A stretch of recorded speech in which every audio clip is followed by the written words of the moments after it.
மக்களே, நேற்றுக்கு வந்து எங்க அம்மாக்கு வந்து ஒரு ஃப்ரூட்ஸ் வாங்கி கொடுக்குற மாதிரி ஒரு வீடியோ போட்டிருந்தீங்களா? அதுல ஒரு கமெண்ட் வந்திருக்கு. என்னன்னா, உங்ககிட்ட பணம் இருக்கு, அதனால நீங்க வாங்கி கொடுக்குறீங்க, எங்களுக்கும் ஆசை தான் அப்படின்னு. உலகத்துல வந்து நம்ம பிறந்து வரும்போதே பணத்தோட வருவோமா? இல்ல.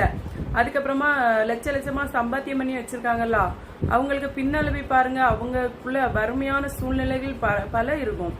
நாங்களும் அப்படிதான். பின்னால நாங்க கடந்து வந்த பாதைகள் எல்லாம் பார்க்கும்போது இவ்வளவு ஒரு சூழ்நிலையில தான் நம்ம இப்படி இருக்கோம் அப்படின்னு பாக்குற மாதிரி தான் இருக்கும். நம்ம வந்து பணம் இருக்கு, பணம் இல்லாதது ரெண்டாவது விஷயம்.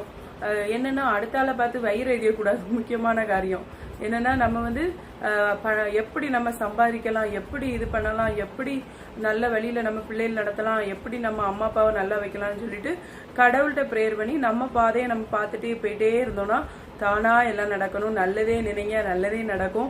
சரியா? அதனால அடுத்தால பார்த்து வயிறு எரியாதீங்க மக்களே.